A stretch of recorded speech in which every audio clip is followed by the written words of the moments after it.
Hai, balik lagi nih sama SDM ID. Nah guys, bagaimana kabar kalian hari ini? Semoga dalam keadaan yang baik-baik saja ya. Oke, seperti biasa kita akan membagikan informasi-informasi yang unik dan juga menarik, dan yang pastinya bisa menambah wawasan kalian. Buat yang belum subscribe, silahkan klik tombol subscribe yang ada di bawah ini, dan jangan lupa untuk nyalain notifikasinya yang ada di sebelah kanan. Ayo bangun channel ini bersama-sama agar memberikan manfaat kepada kita semua. Jangan lupa untuk bagikan juga video ini kepada teman-teman kalian ya. Terima kasih.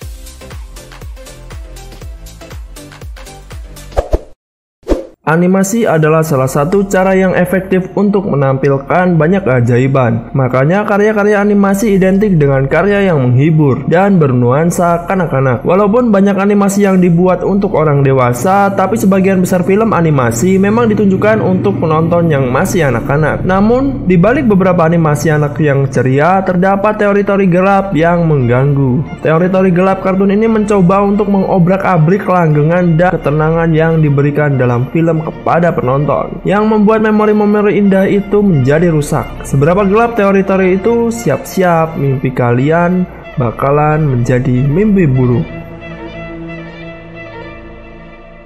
Spirit Away adalah metafora dari pemandian plus-plus. Spirit Away adalah salah satu film besutan studio Ghibli yang filosofis, laris, dan diakui kualitasnya hingga dunia internasional. Film animasi ini bahkan memenangkan Academy Award for the Best Animated Feature di Academy Award ke-75. Jadi semenarik apa sih film ini? Spirit Away berkisah tentang Chihiro yang masuk ke kami alias alam arwah Jepang. Setelah ibu dan ayahnya masuk ke taman kosong dan memakan makanan dengan rakusnya, ayah dan ibunya dihukum menjadi babi, dan Chihiro mau nggak mau harus mencari pekerjaan di pemandian sebagai jalan untuk bisa membebaskan ayah dan juga ibunya.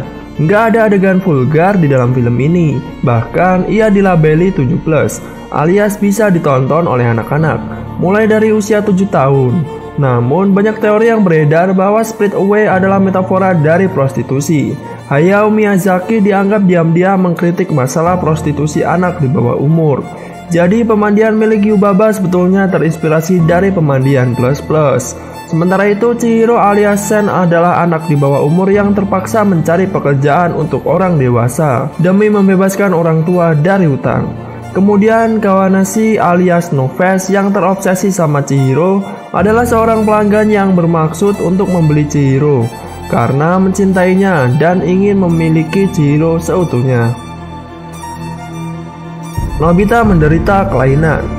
Ini nih teori konspirasi yang paling bikin gak nyaman. Nah, siapa sih yang gak tahu Doraemon? Semua pasti setuju bahwa dalam dunia Nobita, kedatangan Doraemon adalah hal yang nyata. Kisah Doraemon, Nobita dan kawan-kawannya pun menjadi kenangan manis, terutama buat anak-anak 80 dan 90-an.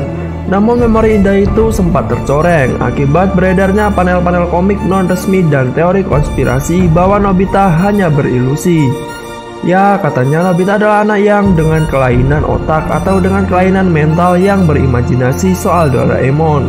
Hal itu terjadi karena ia nggak bisa bermain sama teman-teman sebaya akibat kelainan yang dideritanya.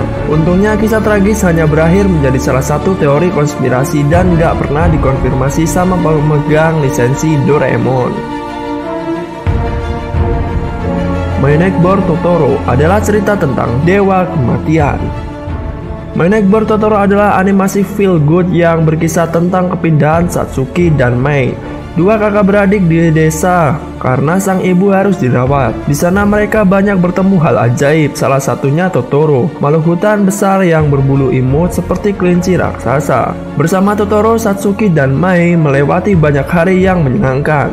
Totoro pun juga membantu Satsuki saat Mei menghilang. Jadi sosok Totoro ini sangat lovable dan membekas sampai-sampai ia menjadi ikon dari Ghibli. Sayangnya ada teori konspirasi menyebalkan yang mengatakan kalau Totoro adalah dewa kematian. Totoro hanya bisa dilihat oleh orang yang akan mati atau sudah mati karena ia adalah dewa kematian. Mei pun katanya nggak pernah ditemukan alias meninggal dunia. Begitu pula Satsuki yang mencarinya. Namun teori ini lemah karena di akhir kisah Satsuki dan Mei kembali ke rumah, bertemu Kanta dan neneknya. Lagi pula Hayao Miyazaki menolak rumor tentang teori ini. Penduduk Bikini Bottom dulunya adalah manusia. Saking absurdnya kisah SpongeBob SquarePants sampai-sampai ada banyak teori dark yang menyertainya. Contohnya nih kalau teori Mr. Krabs dan para karyawannya kecanduan narkotika. Daging yang dipakai dalam Krusty Krab adalah daging ikan paus. Sampai teori yang paling terkenal penduduk Bikini Bottom adalah manusia. Kabarnya Bikini Bottom dulunya adalah markas uji coba nuklir Amerika Serikat. Kemudian karena sebuah kesalahan, para pekerja di dalamnya terkena dampak nuklir. Seed uji coba itu tenggelam dan mereka menjadi hewan laut yang bisa berbicara. Teori ini didasarkan pada nama Bikini Atoll, adalah sebuah tempat pulau di Marshall yang dulunya menjadi tempat uji coba nuklir. Namun dalam sebuah wawancara, Tom Kenny, pengisi suara SpongeBob SquarePants, membantah rumor itu. Katanya Bikini Bottom bukanlah Bikini Atoll, tetapi dunia di bawahnya yang memang unik dan berbeda dengan dunia manusia.